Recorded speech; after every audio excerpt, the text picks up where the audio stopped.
Thailand is a country that is deeply connected to spirituality. For many Thai citizens, the line between the physical world and the spirit realm is thin, and the presence of ghosts or spirits is widely accepted as a natural part of existence. This belief is shaped by a mix of ancient traditions, including folklore passed down through generations, as well as Buddhism, the country's predominant religion.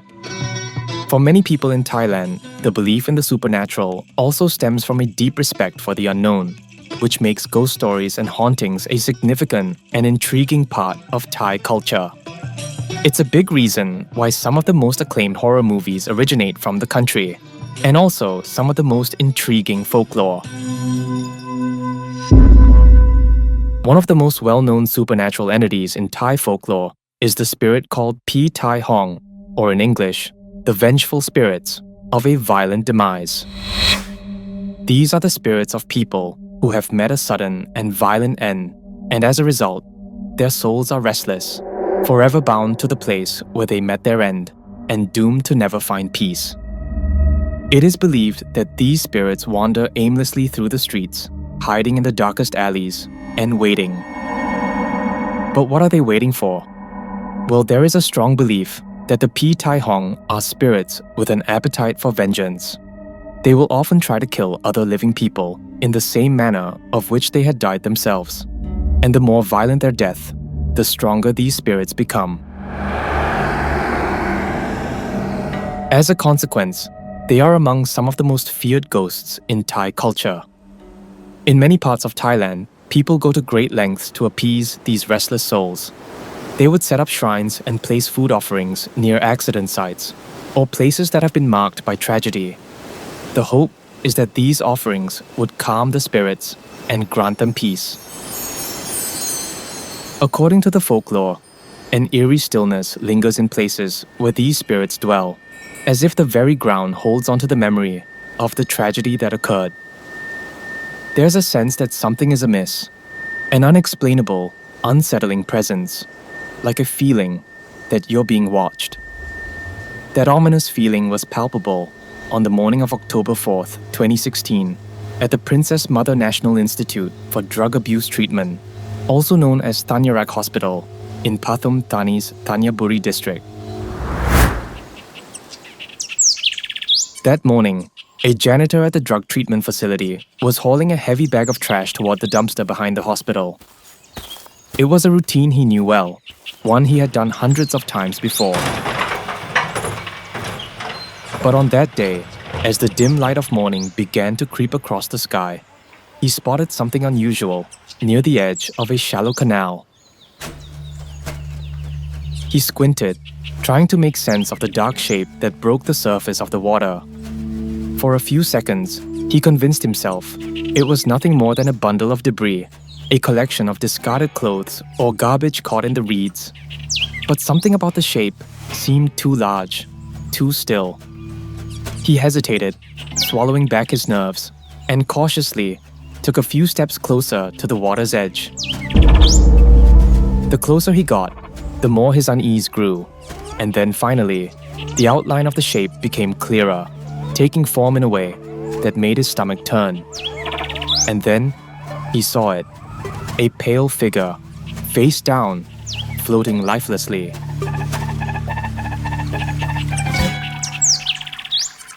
But this wouldn't be the only grim discovery that day. In fact, the horror had just begun.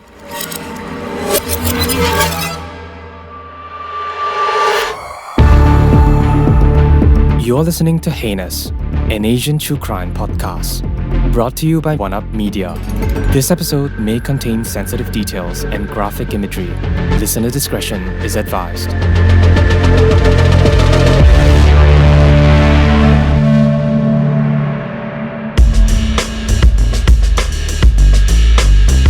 Situated just a short distance away from the capital city of Bangkok, the province of Pathum Thani has a life of its own. A restless, pulsing energy that can often leave one feeling uneasy due to its unpredictable nature. The streets around here are always teeming with movement and noise. The air feels thick with humidity, mixed with the smell of street food and the sharp fumes of gasoline from the endless stream of tuk-tuks whizzing by. Above the clatter of engines, the cries of street vendors ring out. While it may seem overwhelming to many, there is a chaotic beauty to the way life unfolds here, a blend of vibrant color and clashing sounds. Yet, Pathum Thani is a province caught between two worlds. It's a place where rapid urban development collides with the past. On one side, modern skyscrapers cut into the sky, and massive construction projects are seen on every corner of the city. On the other hand, the Chao Phraya River winds slowly through the land, muddy and ancient. People come to Pathum Thani for many reasons: to seek opportunity, to build a life, or simply to escape. Yet, amidst the thousands of office workers and commuters who pass through its streets each day, there are those who remain unseen and forgotten. These are people who live on society's fringes, those who may have lost their way and never got back. In hidden alleys, beneath rusted bridges, and in the quiet, forgotten corners of the city, lie places of refuge for the homeless. Some are local citizens who have faced immense hardship. Others are undocumented migrants, and still more are those who have simply fallen through the cracks of life. While they are in plain sight, many drift through Pathum Thani like ghosts, sleeping in makeshift shelters of plastic or cardboard, and with their possessions bound tightly together in plastic bags, they blend into the city's underbelly, existing just beneath the surface of its vibrant, chaotic heart. But on October 4th, 2016, near the Princess Mother National Institute for Drug Abuse Treatment, a body was found, discovered by a janitor while taking out the trash. Lying in a muddy canal near the dumping site was the lifeless body of a woman. At first glance, her limbs appear to have been twisted at unnatural angles. Her face was partly submerged in the water, her eyes wide open and empty, staring blankly into the morning light. The sight stopped the janitor in his tracks, and a chill ran down his spine as he struggled to comprehend what lay before him. But as he stood frozen in shock, something else caught his eye. Just a few meters away, partially hidden beneath the tall grass and debris, was another body, floating lifelessly in the water. This one too drifted in the canal, with its face hidden beneath layers of grass and garbage. A surge of panic likely gripped the janitor as the realization sunk in. He staggered backward, dropping the heavy trash bag from his trembling hands. With his heart pounding out of his chest, he fumbled for his phone, fingers shaking uncontrollably as he struggled to dial the police. Within minutes, word of the discovery had spread like wildfire. A small crowd started to form at the scene. Hospital staff and passers-by stood by, their eyes wide with shock, whispering quietly to one another as they pointed toward the site. The police arrived swiftly, and soon the area was cordoned off with yellow tape, keeping the onlookers at a distance. Hours after the bodies were removed, the police had successfully identified them. The first body found belonged to a 38-year-old woman named Supaporn Kongyude, and the second was that of a young man, Suporn Kokran, just 25 years old. When the reports were released, shock rippled through the hospital staff, as these names were all too familiar. Both of them were known to those who worked around the hospital grounds. They were homeless individuals, frequently seen scavenging for food or seeking shelter nearby. Some of the staff members may have even offered them food or drinks from time to time, making the news of their deaths all the more unsettling and personal. To many, their deaths may have seemed like just another harsh episode in the unforgiving life on the streets. A tragic but not unheard of event in Pathum Thani. It could have been a deal gone wrong, an unpaid debt, or a dangerous encounter at the wrong time and place. However, there was no doubt that something about the scene felt off. The way Supaporn's body lay twisted in the water, and how Suporn's lifeless form was found not far away, suggested that this was more than just an unfortunate episode of street life. It was unsettling, almost haunting.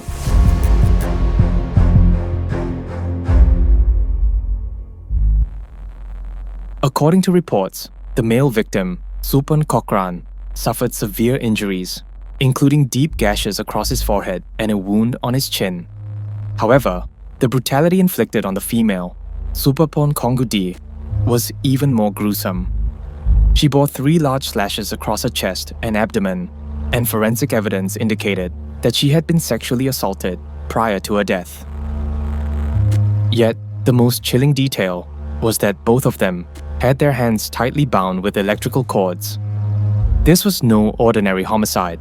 The brutality and precision of the attacks suggested that whoever committed these murders had a deep-seated hatred or a personal vendetta against the victims. But what left the authorities truly puzzled was the nature of the victims themselves. Supon and Sopapon were known to be harmless.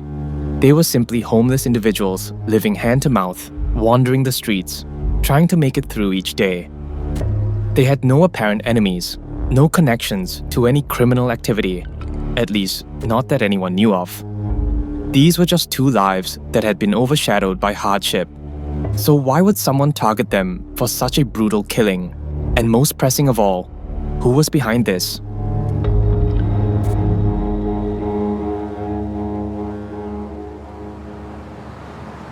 After the gruesome discovery of the 2 victims, a haunting silence settled over Thanyarak Hospital and its surroundings. In Thai culture, death is not just a passing of life. Sometimes it stirs something far deeper. It was believed that the way these 2 were murdered, bound and brutalized, would inevitably summon the Pi Tai Hong. With their violent and sudden deaths and the desperate lives they had led, there was a strong fear that their spirits would rise restless, angry, and vengeful. For the next 2 days, locals began to gather near the site. Small offerings had also begun to appear, bundles of incense, food and candles flickering in the wind, along with makeshift shrines to honor the spirits of Supon and Sopapon. It was an attempt by the locals to appease them, to keep the Pi Tai Hong at bay, for they knew the danger of vengeful ghosts wandering close to the living. Not only had they been killed in a brutal manner, but they were also homeless, souls who had endured great hardship in life, only to meet an even more tragic end. It was a hard life, a life of constant struggle, but never one that should have ended in such a horrific way. The deaths of Supapon and Supon made national headlines almost immediately, but it was the senselessness of the crime that left many with questions. Yet, what no one could have foreseen was that these discoveries were just the beginning. The mystery would deepen because another body was about to be found.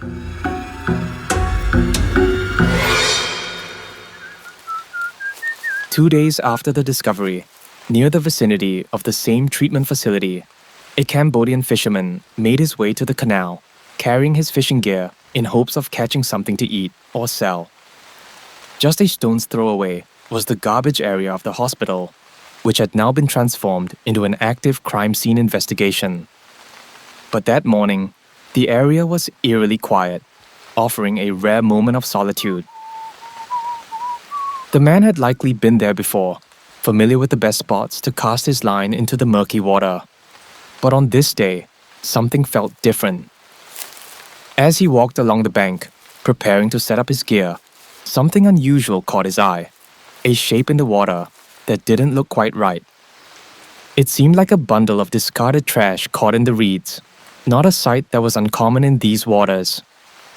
But as he stepped closer to the edge and peered down, it became immediately clear that this was no ordinary find.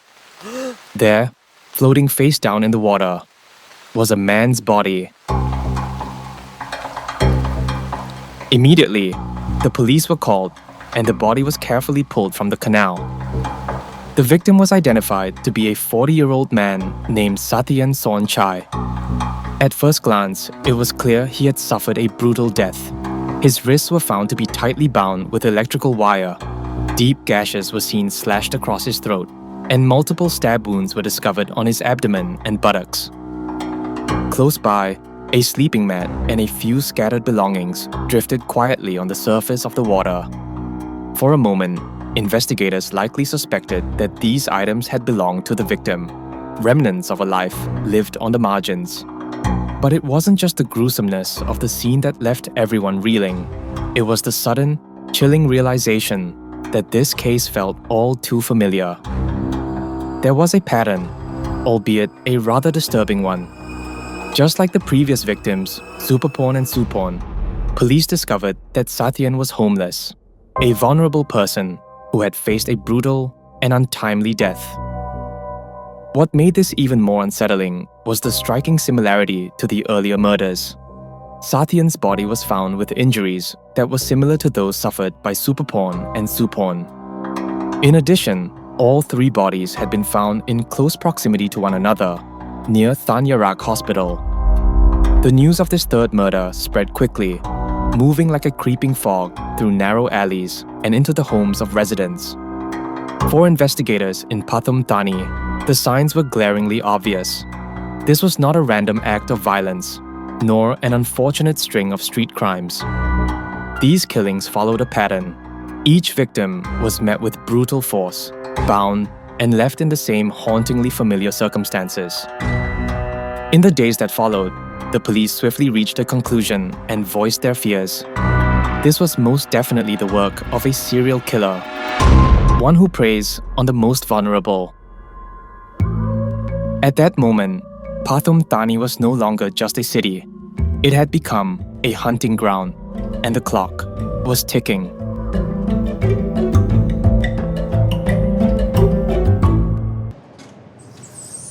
It was early October 2016, and the Pathum Thani police station was a flurry of activity. Phones rang, voices barked orders, and radios crackled with urgent chatter. Every officer moved with purpose, eyes locked in focus, brows furrowed. The hunt for the serial killer had begun. Just a day earlier, the bodies of 38-year-old Supapon Kongudi and 25-year-old Supon Kokran had been discovered, stabbed and dumped in the canal in front of Thanyarak Hospital. The forensic team had worked tirelessly into the night, combing through the pieces of evidence that was left behind. Among the items collected from the scene was a t-shirt, faintly speckled with blood. The stains were almost imperceptible, tiny spots scattered across the worn fabric, but they were enough to spark a glimmer of hope for the investigation. Feelings of anticipation bubbled as investigators prepared to compare the genetic material on the shirt with samples collected from the crime scenes, hoping for the crucial breakthrough they so desperately needed. But then, the case quickly took a new turn, as several officers noticed a surveillance camera that was mounted nearby.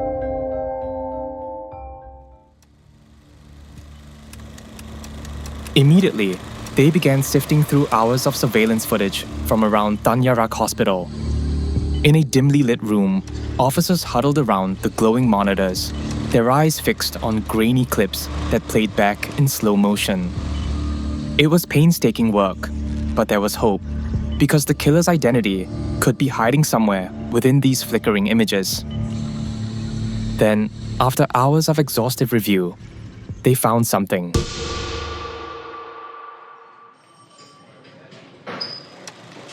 One officer paused the video, his finger hovering over the screen.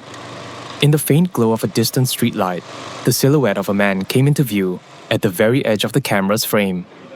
He appeared to be riding a bicycle through the narrow alleys. Another officer observed the details, an old, rusty model with a large basket attached to the front. After reviewing the footage and interviewing witnesses, they managed to create a sketch. The man had a narrow face, sunken eyes, and an unsettlingly thin frame. This was then compared to the thousands of images through their database, but there was nothing. The suspect was a ghost, completely unknown. A heavy silence settled over the investigation as a haunting question surfaced. What if this killer was even more elusive than they had imagined?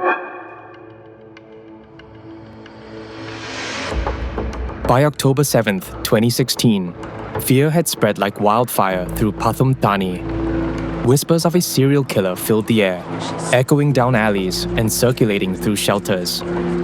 Conversations among residents were dominated by the news of the murders, while the homeless community, long accustomed to the harshness of street life, now faced a new kind of fear. The streets felt different. It felt darker, more threatening. By this time, the police were growing desperate for a breakthrough. They spread word of the suspect throughout the city, warning that a serial killer might be on the loose and urging the public to help bring justice for the homeless victims. Meanwhile, the suspect's sketch was plastered everywhere, on lampposts, walls, and storefronts. His face even flashed across television screens in what felt like a last-ditch effort to uncover any leads. And then, finally, they caught a break.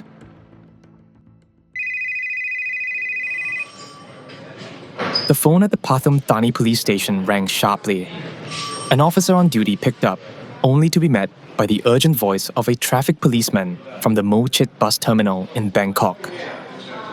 There was an unmistakable tension in his tone. He had seen something unusual, something he thought might interest them. Standing at the corner of the bus terminal, the officer had noticed what appeared to be a homeless man sleeping on the side. This wasn't uncommon, but there was something about the man's face that sparked his suspicion. It bore a striking resemblance to the sketch of the suspect. That day, the Mo Chit bus terminal in Bangkok was alive with activity. But amid the movement and noise, a few police officers moved purposefully, their eyes scanning the throngs of people, cutting a determined path through the bustling crowds. Their faces were tense, focused, knowing that they were looking for something, or someone specific. And then they saw him. A young man that looked barely out of his teens, slumped against the wall. His shirt was stained with patches of dried blood, dark and unmistakable against the fabric. He looked out of place, almost like a ghost trying to hide in plain sight. His face was hidden beneath the low brim of a worn-out cap, and his body seemed to fold into itself, as if he were trying to vanish into the cold concrete beneath him. To the officers, this could very well be the suspect they had been searching for. But whether his capture would bring answers or further complicate the case was still uncertain.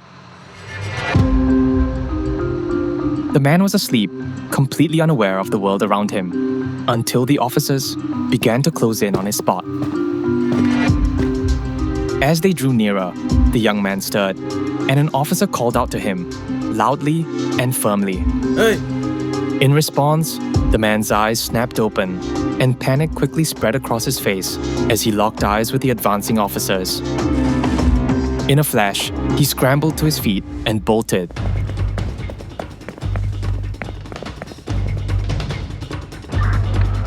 Running toward an old bicycle that was nearby, he jumped on and pedaled furiously, weaving through the thick morning traffic. The police gave chase immediately, their radios crackling with urgent commands as they sprinted after him. Stop! Taking a sharp turn down a side street, the young man thought he might have found an escape, but his luck ran out. An officer stationed nearby lunged forward, grabbing hold of the back of the bike and pulling both of them down to the pavement with a loud crash. The young man had surrendered, lying face down on the hot asphalt as the handcuffs locked around his wrists. While it seemed that Pathum Thani's nightmare had finally been brought to an end, there were still lingering questions. What if they had the wrong man? Inside the interrogation room at the police station, the tension was palpable. The man arrested in connection with the murders of 3 homeless individuals was an undocumented immigrant from Myanmar, a young man with no family ties, no connections, and a background that was difficult to trace. Even till this day, his true identity remains a mystery, but the Thai police refer to him simply as Jimmy. Jimmy was initially arrested for entering Thailand illegally in September, just a month before the first body was discovered.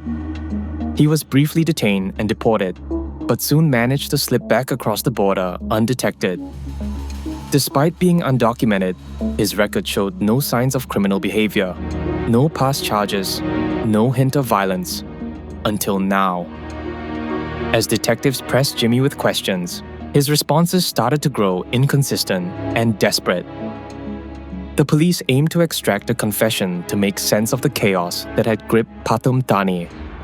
They zeroed in on the bloodstains found on his shirt, pushing him for an explanation.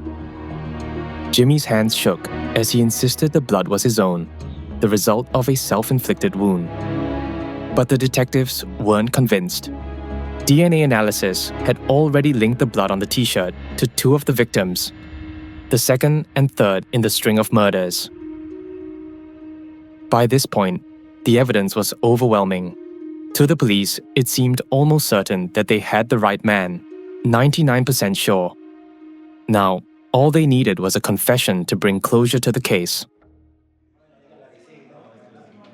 But on October 9th, just 2 days after Jimmy's arrest, an officer burst into the station, his face pale. Another dead body had been found.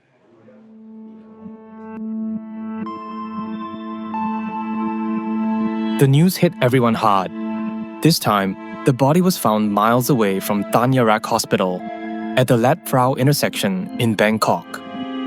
The victim was a 58-year-old woman named Ramfa Panchaphon Lawet. Like the others, she was homeless. Her hands were found tightly bound with a nylon strip, and her body was covered in bruises and caked in mud. This scene was eerily reminiscent of the previous murders. The autopsy report showed that Ramfa had suffered multiple stab wounds, severe bruising, and signs of strangulation. Forensic analysts say that this was likely a deliberate and vicious assault, as if intended to prolong her suffering. The room sank into a heavy silence, tinged with disbelief. They already had Jimmy in custody, yet a fourth victim had surfaced, killed in a similarly brutal manner. How on earth could this happen? The discovery of the fourth victim threatened to derail the entire investigation. For the police, it was a moment of doubt, a gnawing fear that they might have been pursuing the wrong suspect all along. Yet they pressed forward, determined to uncover the truth. And their persistence paid off. On October 16th, 2 weeks after the discovery of the first body, investigators announced that they were certain of Jimmy being the suspect behind the crimes. But what about the fourth victim, the woman who was found dead even after Jimmy's arrest? Previously, we learned that the police had successfully connected Jimmy to the bloodstains found on his shirt, which were confirmed to be a DNA match with both the second and third victims. But that was only the beginning. Forensic analysis uncovered tiny traces of Jimmy's DNA on the clothing of the second victim, along with strands of his hair tangled in the dirt at the site where the fourth victim had been found. The police also gathered all the surveillance footage from around the crime scenes, piecing together every frame to form a disturbing timeline.